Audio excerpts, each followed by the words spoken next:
Let's start. This is session 1 of the Generalist Intervention Model video class assignment. And we're going to begin. Just to give a little bit of a context, I am going to be in the position of the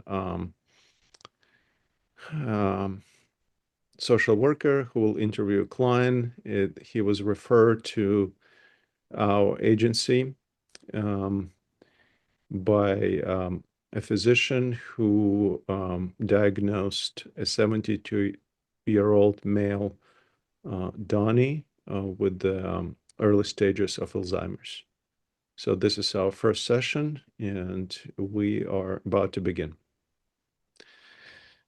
All right.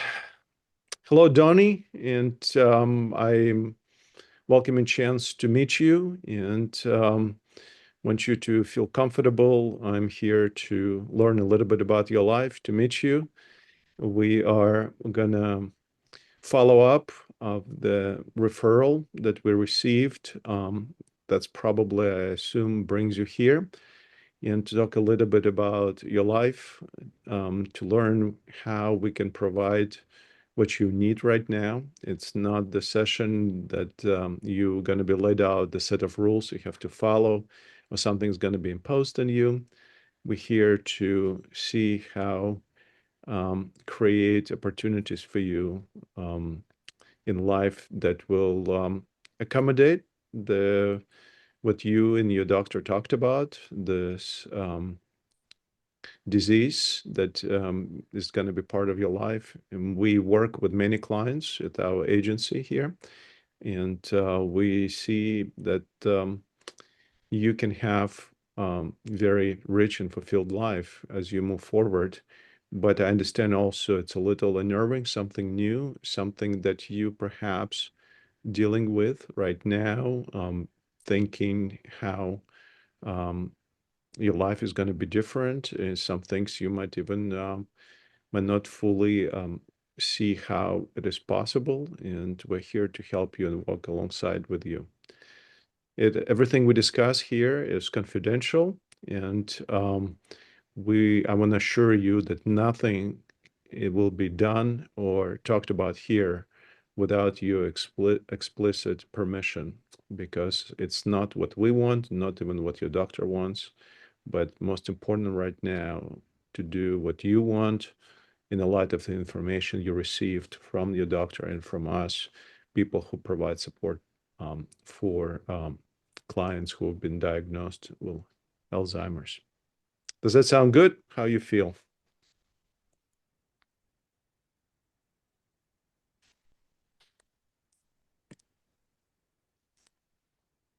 I don't have a sound from you. I don't really know, honestly, what I'm supposed to be doing here. My doctor recommended me to talk to somebody about everything, to just go all over my Alzheimer's, to have a better understanding as to what's going on. Mm. Yeah, it's not something that we prepare ourselves. I'm sure you've heard about Alzheimer's before, but also think it is not something that we would have to deal with. And I certainly see how it can be very unsettling. But I'm not here to convince you or to make you to accept something you don't want to. So let's talk a little bit about your life, and to find out exactly where you're at physically, and also how this kind of reality can affect your life, in your family, your work, your everyday living. Okay. I'm again, if anything makes you feel uncomfortable, particular, please bring it up. This is not something that I want you to kind of sit through, biting your lip and thinking what I'm doing here. It's not easy to accept, but also what we learning in this kind of situation, either you fully agree with the physician or not, we have some objective data and the diagnosis and the referral. We'll follow up on that, make sure that there's not some sort of a miscommunication there. But my job is to fully to be here for you and to help you to process this. And with that, I would not feel comfortable moving forward and talking about the future if I didn't ask you a little bit about the past, about your background. Would you share where were you born, where you grew up, what was the life like, family, children, and what you dedicated your life to? What was your job or hobbies that you had? Yeah. So I grew up in Michigan, in Detroit. That was it was an experience and everything. But it would be better to explain how my family is. Yeah, I've got two kids they've grown up in life and they've done pretty well with themselves, and they're able to check in on me when they have the free time.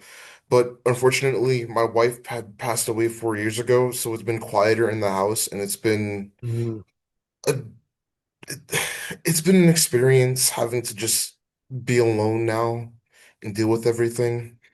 But and then dedicating my life, I was an electrician for over 40 years. yeah. It was hard work, but it was good work.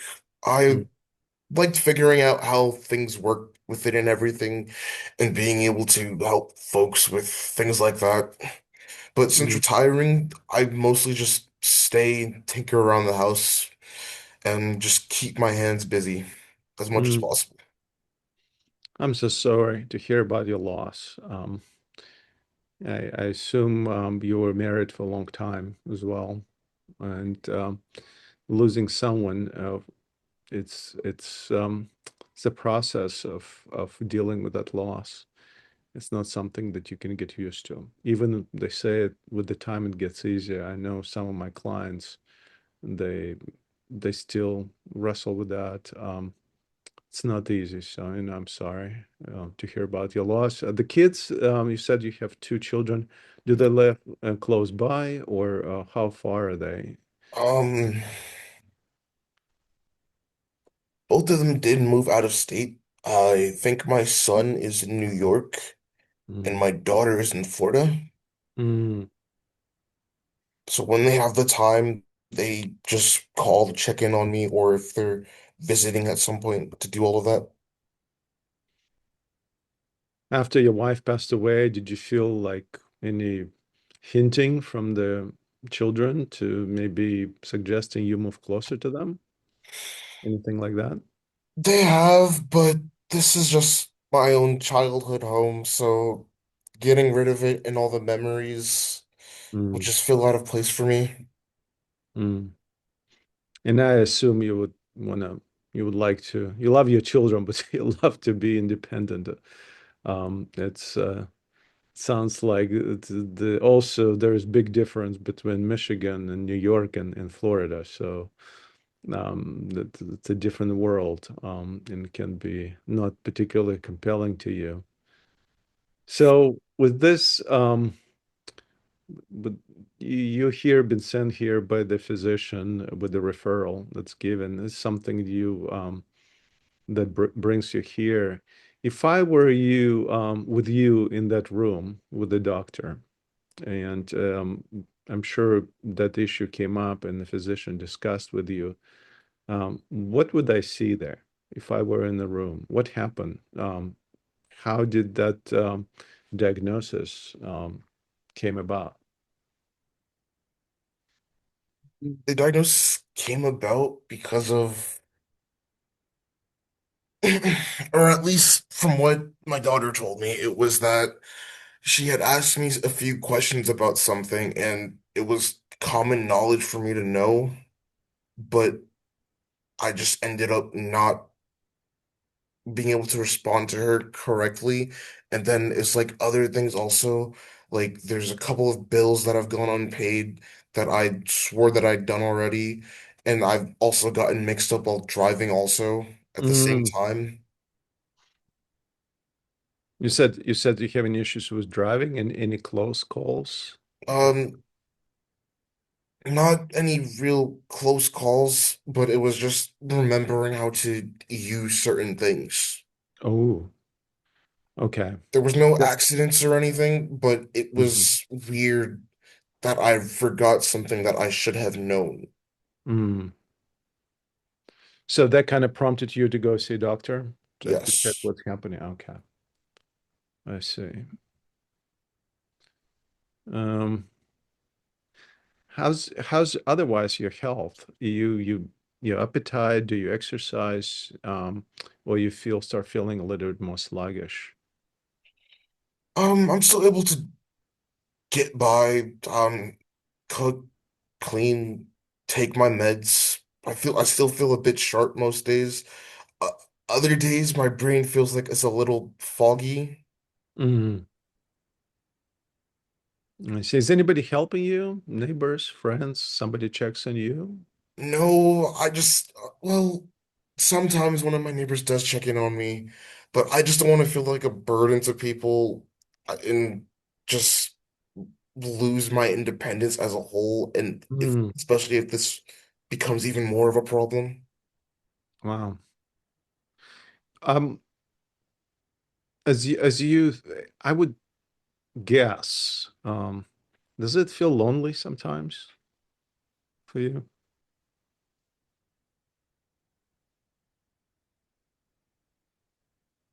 I'd say sometimes it does, not completely, because I'm able to go about day by day and talk to people if need be, but Hmm. it really isn't that lonely.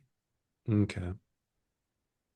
But you didn't think of that this is life, that's something that you're dreading now, waking up. You still go through a day doing your regular things and you feel fairly independent at this point, correct?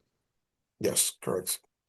Good. And do you, as you're noticing these changes, um, does it make your overall mode changing? Do you feel I'm still okay, it's just inconveniences, or you start feeling maybe a little blue sometimes, just what's going to happen, thinking about the future? I do feel a little blue about it, but not hopeless.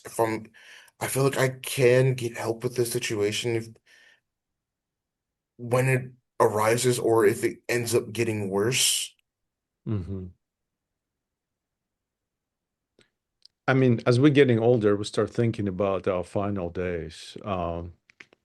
Have you ever thought of how would, or give it a thought, how your last days would look like, and what would you would like to do if you are losing your independence, or you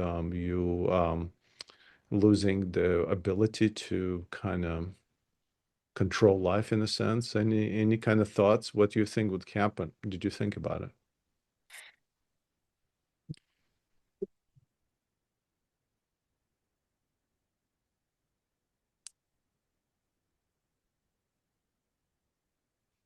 Honestly, if it's my final days, I just want to be able to spend time with my kids as much as possible, just to be able to know that they're doing okay and everything will be all right with them after I go. And yeah, Yeah, that's good because life is life. Even gets very different and not easy. You still think you want to continue to live, and never thinking about maybe ending your life before the due time. Any of those kinds of thoughts cross your mind? just a little down about the situation, Okay. but nothing like that, at least. Okay. How much do your kids know about this formal conversation you had with the physician? I know your daughter kind of nudged you to go see a doctor. Did you share Um, about the diagnosis?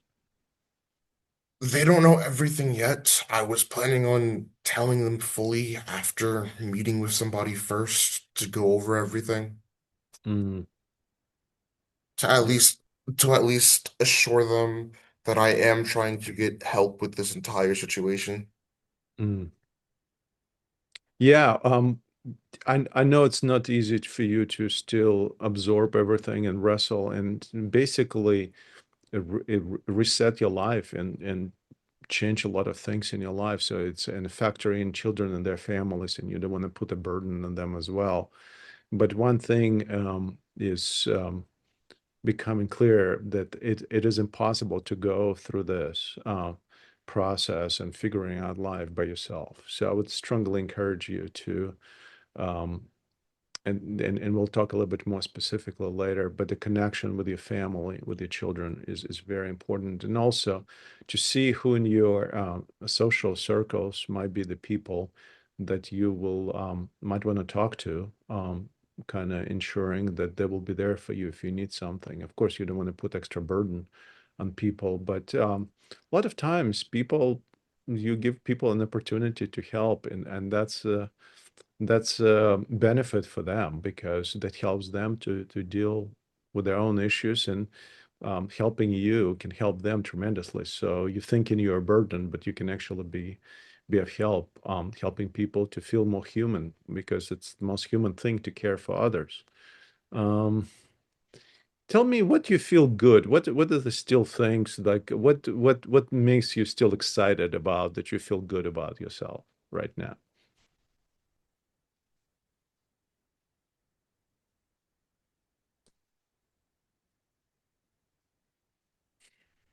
Things that make me feel good, being able to just sit back and read or build things like trains or Legos as hobbies to be able Okay. to just keep my mind at ease, or even remembering my wife's voice and how she just always believed I was stronger than I gave myself credit for. Mm. That's good. Are you part of any kind of train building club, or in do you have is this something like you built in your garage or I have a model set built in my garage. I do talk okay, to some people about it on in the community on some website I forgot the name of right now. okay. Well, I want to encourage you to continue to do that because this is something that definitely is gonna help you to see the most important in the process that if you feel like some of the sharpness of your mind is it is not there, is kind of disappearing, it doesn't mean that the quality of your life has to be also fading away. So whatever you're doing, I would encourage you to start thinking in even to see how that becomes more and more priority in your life, organizing your life. Because, I mean, to be honest, Alzheimer's is not a curable disease. It's so unique to each individual. It depends on so many factors, how fast it progresses. There are obviously ways and medications and a lifestyle changes that will help you to manage it. And the goal is to focus on the quality of your life and to slow the development of the disease. But the overarching thing, and this is my commitment to you, that we're going to try to keep your independence as much as possible. And you will be at the helm of your of your future. You're going to steer up, and it's everything we're going to do is going to be doing um, with your permission, and nothing is going to be imposed. So that requires a little bit more thinking. And right now, if I were to help you and to address something specific in your life, I don't know if I can do it or not. But what things that you feel have the most need right now?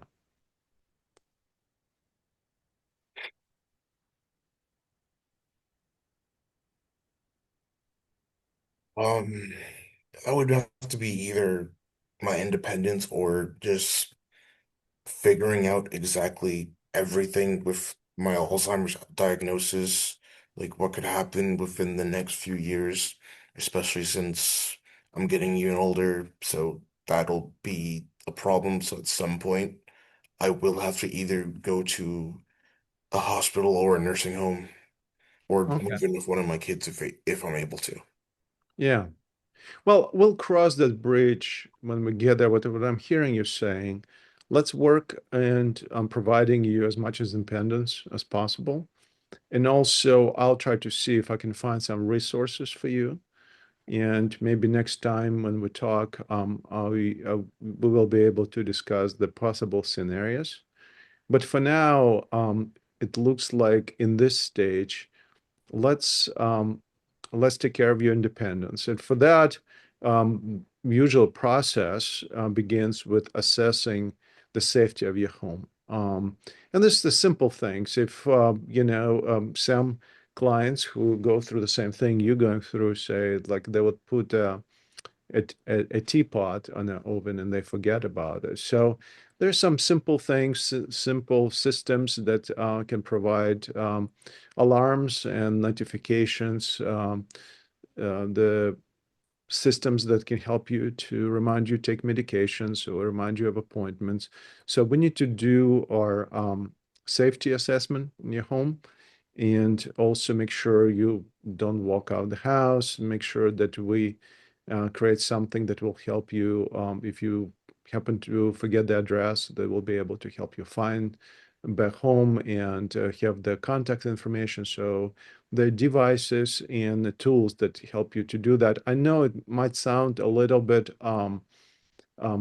premature. You still feel like you have a good grasp on things, but it's better be safe, right? And to have something in, maybe you'll never need it to use it, but it's always good to have those options and to have the good accurate assessment. So we're going to work on that. We'll also, I would encourage you to, as you plan, as you told me, to have a conversation with your kids, talk about diagnosis, because they also have their lives. And in the past, what happens when the clients kind of bring this at the last minute, such a disruptive things, and your children also humans, they also process, and they're gonna be really worried about you. And if it might come in, your announcement might come in the time of their lives that other stress factors are involved. And if it comes in the with the level of elevation that feels like crisis to them, it might put a burden on your children. I know you love them. So maybe to have a conversation as early as possible so they also will have time to be able to plan their lives, to make their arrangements, and it will also be great service to them. And I because as much as you think you wanna don't wanna burden them, for people who love us, and the biggest freedom you give them when you share with them as much as possible and have them to assess the situation and help you in the best possible way without the putting more stress on their lives. And we'll look at some of the practical things, specifically what things need to be done, and think what and who can help you with the financial arrangements. There's some services that can help you with paying bills and keep you on track. It's not a big fee. You pay monthly a little bit, and they take care of all your bills, make sure everything is on time.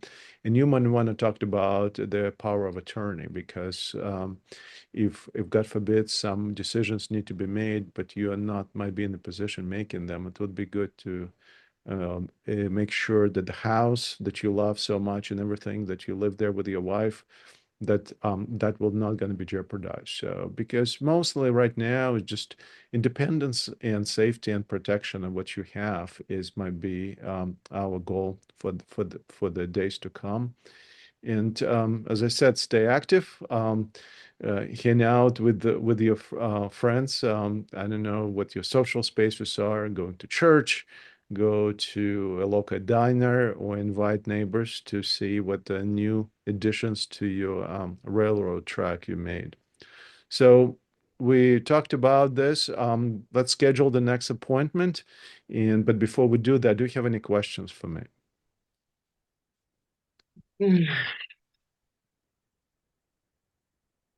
Oh, I think that you did explain it well. I most likely have more later on after just doing everything that you recommended me to do. Mm. If I were to ask you, and what do you feel better after we talked? Is there any specific area or any specific things that you feel a little bit better? What would that be? And then after this talk, I do feel better about being able to talk to my kids about this and be able to make sure that things are more manageable for me as time progresses on, like going to church and just talking to people about, well, at least finding people that I can relate to for this matter and being able to be in a group with them to talk about this. That's good. That's awesome. Nice meeting you, Donnie, and I look forward to our next session because there's some specific things that will even open up a little bit more, and I really fully confident it will help you to continue to feel more at ease because, as I said, it's important that your life will continue to have the meaning and you're still going to do things that you love and to be with people that you deeply care about. Okay? Until next time. See you. See you then. All right, Donnie. Welcome back to our second session. We uh, we talked about last time about your first experience with this referral from the doctor, and when we talked about it, how you've been, what's been happening.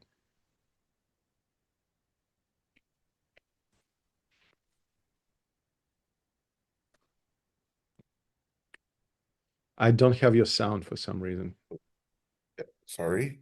Can you Um, start from the beginning? yeah. So everything's going good. I did take your advice for a few things. Like I did tell my kids everything to be able Mhm. to just tell them what's going on and everything. And they said that it's great that I'm being able to do this and that I did end up listening because sometimes I am stubborn about it. But yeah, it was Mm. good. Then I have been going to church more lately, Okay. just getting in touch with the community. Then other things like the train community, that's been going well also. Okay. I'm curious about the kids. I have two kids of my own. Did they react differently? What do you say if you what grabbed your mind's ear was you, as they were responding? Anything particular you heard? Yeah, it was really emotional. They Mm, both did cry. I did mm, hate seeing how it was, but I do understand because this is a big turning point in all of our lives because of how it is. But they want to help me as much as possible in any way that they can, and then we're just going through that process right now to just figure out everything. mm. Okay. Well, it's a lot of process, and the good news that you start communicating this, and as we talked about last time, that more time you give, and more it will feel more um, less stressful to process this thing, because usually the biggest pressure we have as humans in life, it's the pressure of time because of our definitely uh, state of mortality. And so it's good, it's a beautiful thing, and I'm glad you're going to church because it will help us to also to put things in perspectives and to realize that while our health may be deteriorating, the value of who we are is not and doesn't have to be, and it's not dependent on that. So I'm glad you are having new experiences and deeper experiences in your hobby as well with the training. I know we did the home evaluation, our agency did for you. Was that helpful? You made a few changes. Yeah, Okay. yeah. The evaluation helped point out things like rugs that could trip me, dark corners that just needed better lighting, and then like other stuff like counters that could be replaced or be Mhm. moved to different areas so it's easier in general. Then also I ended up getting a service dog to just be able to help me out Okay, with moving around. that's huge. Congratulations on the service dog. That's fantastic. Do you feel in terms of the forgetfulness, the fogginess, is that kind of stayed the same? It's getting better, not better? How would you say in general? I'd say it still stayed about the same, unfortunately. But Mhm. that's honestly still good though, because it Hmm. still could end up getting worse down the line. Hmm. Okay. S- What actually they are, and I will provide you with the a few mental exercise techniques that actually helps to and stimulate brain to remain tuned up. And brain is kind of like a muscle. You have to you for in order for it to s- stay strong. So I'll give you some puzzles and memory exercise, and doing that will actually do two things. First of all, it helps to reduce the stress, and also accomplishing these tasks will help you to have an objective view of where you're at. Accomplishing tasks and exercise will help you feel good that you're still functioning, right, cognitively. But also, if you will see something that is you're not able to do any longer that you used to do, that will be objective way for you to say, okay, on what would be the next stage, what would be the next step for us to take. And the good news, what we're working on right now, we will have a good roadmap for all the steps that need to be taken that will take in consideration your changing conditions. So you don't have to worry about what's going to happen if I getting more forgetful, if what's going to happen. You will already have a plan and in place for you. So this is what we're working on, right? And this is something that you will bring the help with your children and the community and other services that provide wraparound um, things. And I'm so glad, so excited to hear about your um, service dog. That's pretty cool. So it'll give you a chance also to change your social life because now you can take the dog to a dog park and there meet other people who like their furry animals. The Some of the therapies that would also be helpful that we do and provide in our agency can help you with that if you're interested.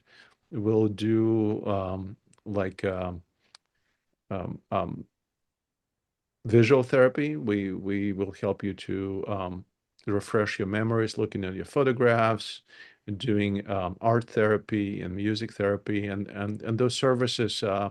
With your supplement of Medicare, those the services can be very little expense for you. So I'm not going to put any financial burden, but it will provide a great deal of continuing to be active mentally and emotionally, including your, physiology and your mental health, and in addition to providing the social environments.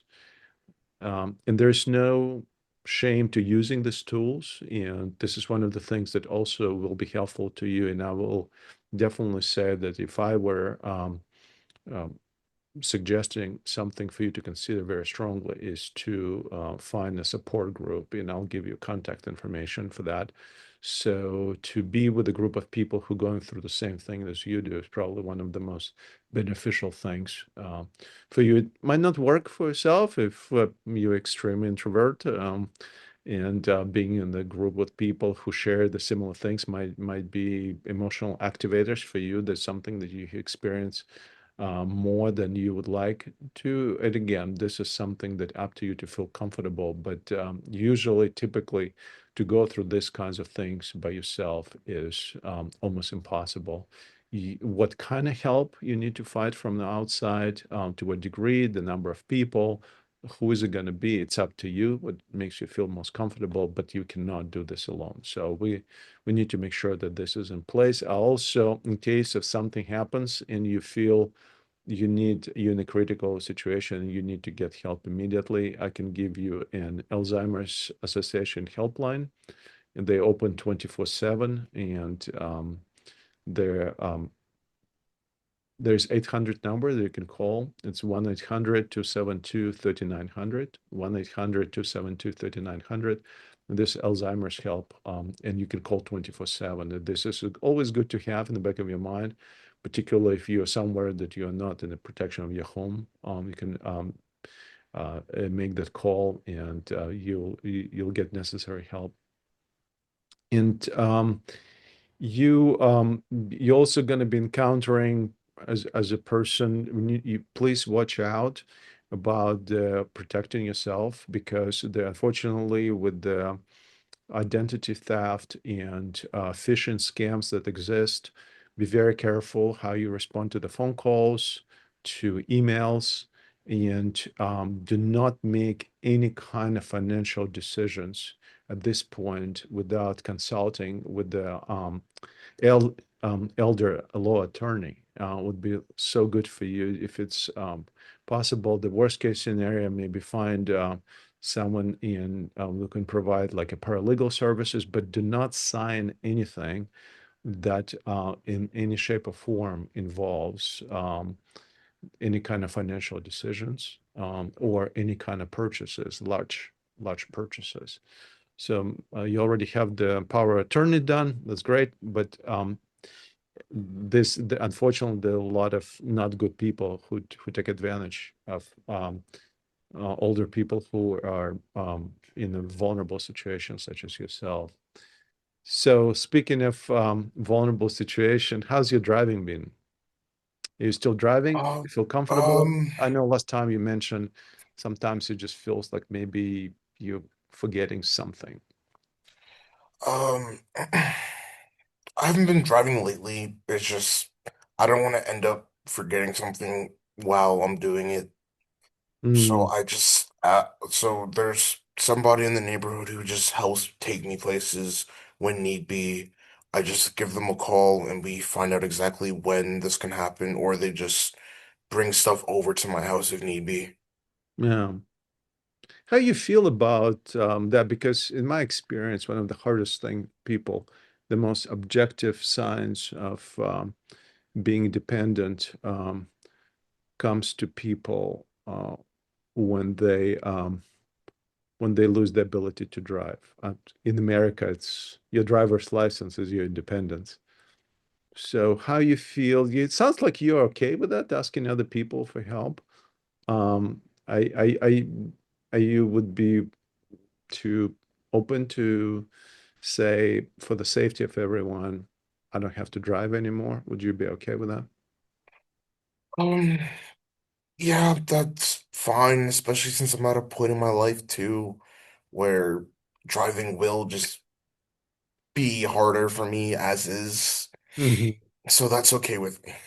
Okay, beautiful.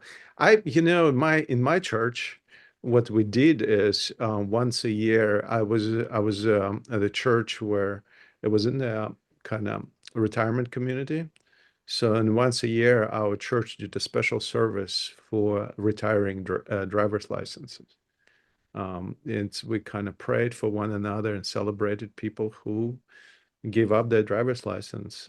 So maybe something you can talk to your pastor, and maybe others who your example can be encouragement to see that again, life does not, or independence does not end with the ability to drive.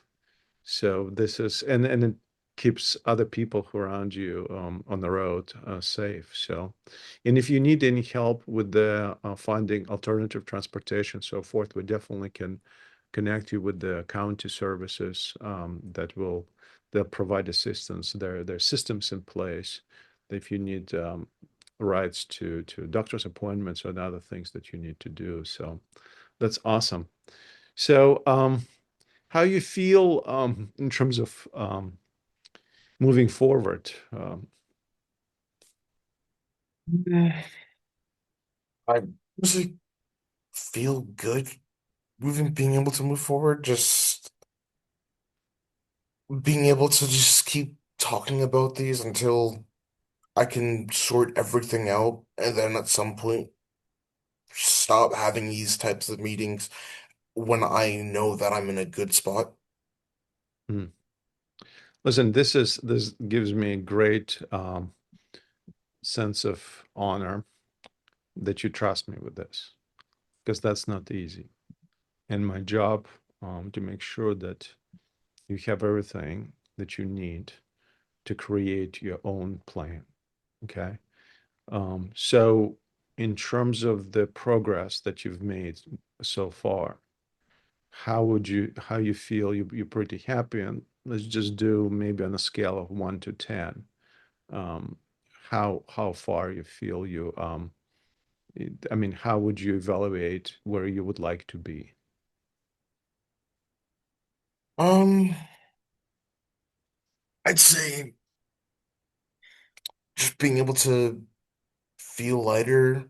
I already feel less alone with everything, and everything's starting to feel great. I'd say during the first meeting, it was like I felt like out of 10, I was at like a 7. Hmm. Now it's more like or 6 more accurately. And then now it feels like I'm at like an 8. I'm slowly getting better, but it's not as good as I want it to be. Okay. So what do you feel the strongest about right now? The strongest thing I feel about it was just being able to connect Hmm. with my kids with everything for this and being able to start solving everything and being able to further further increase how I go about everything in a healthy manner instead of looking at the negatives of everything. That's huge. And I really wanna thank you for doing that and I really applaud you because even dealing with your own things, sharing it with the kids and making it easier for them, you provide a great service. And it shows that you're an amazing human, Donnie, and that in the midst of everything, you were able, I know it's not even easy to do that. So that's huge. And look, you've done indeed so much. We already made very important decision to make sure that everything's safe. To now you're taking care of a four-legged friend in your house in the service. And I think it's going great. And you have more people in your life that you're having conversations.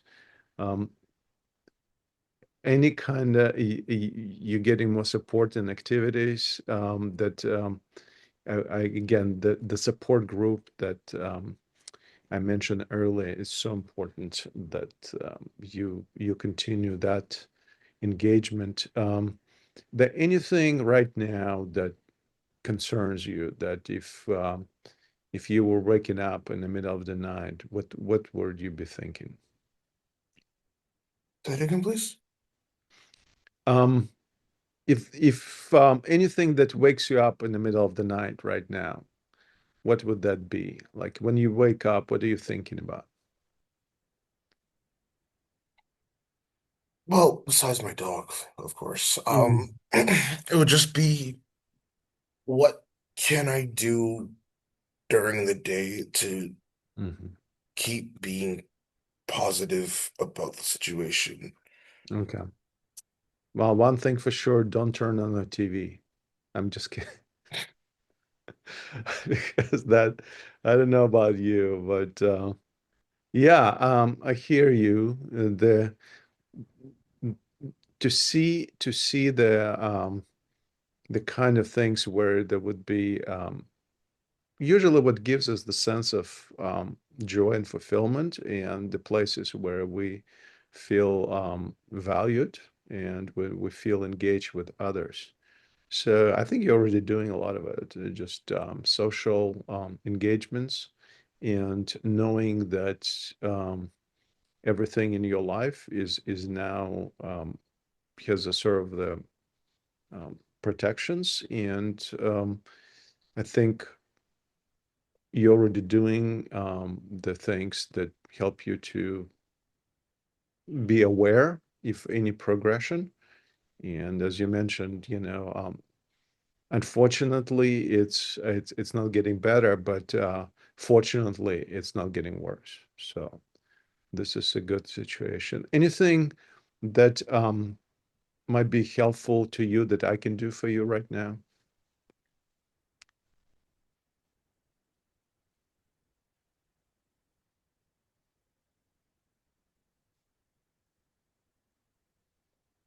I guess just being somebody I can lean on to be able to talk about this stuff and just keep supporting me also.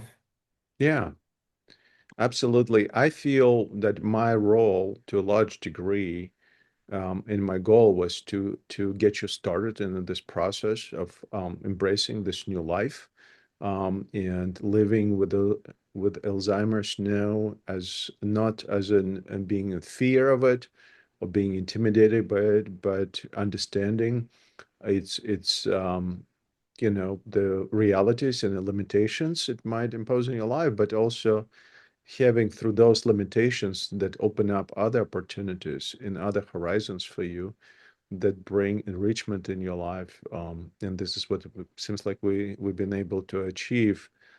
And you have in place the resources, the plan, what needs to be happening, and this is not something that's going to end up, um, at least until any significant changes occur, which we will monitor.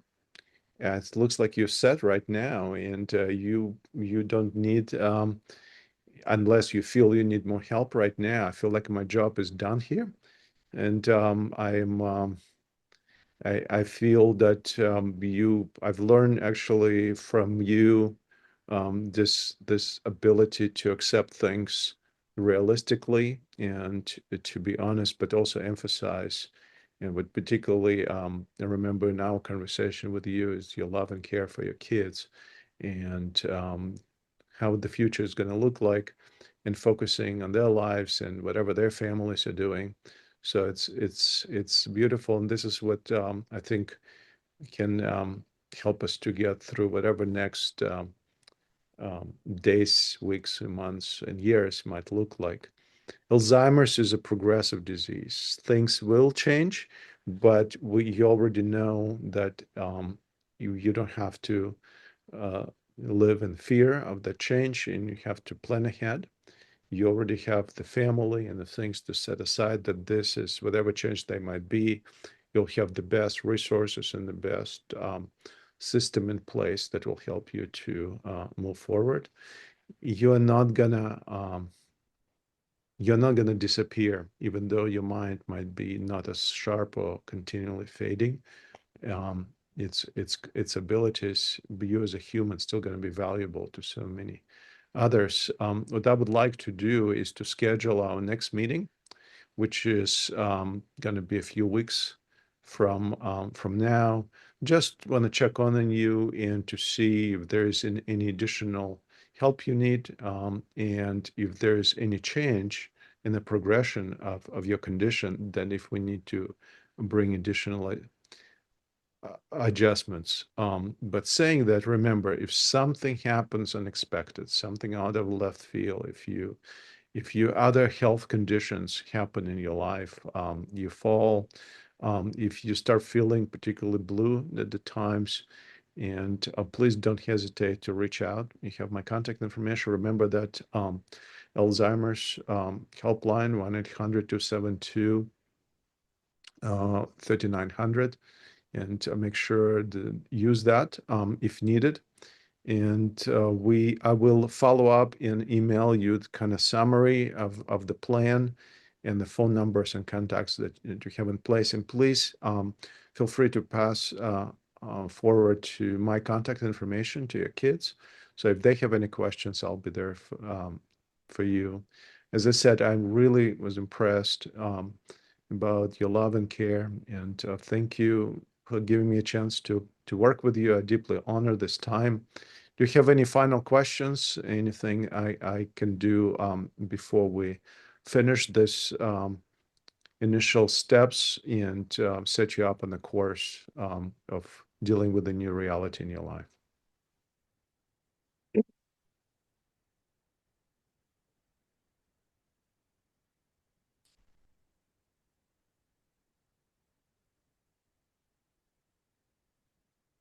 Yes. Do you have any interesting movies to watch?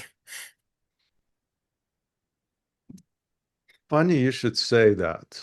And I actually got hooked up on Netflix series that actually deals with someone who is a professional therapist himself, that dealing with the reality of he's played by Harrison Ford. Is dealing with the reality of being diagnosed with the old early stages of, I think it was Parkinson's. I'm not sure if it's Alzheimer's. I think it's Parkinson's, but it's a very similar dynamic. So if it's not a light, but it's very humorous, and the acting is fairly good. So if you're interested, I can give you the name of the show. That would be great, honestly. Okay, let me look it up. Make sure I give you the right. I need to pull it. It's actually not on Netflix. I think it's Apple TV. So the the show is called Shrinking.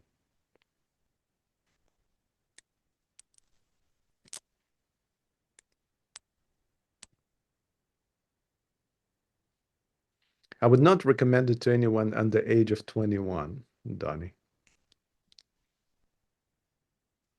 All right. Good luck to you, and I'll talk to you in 6 weeks. Yep. Stay See you. well.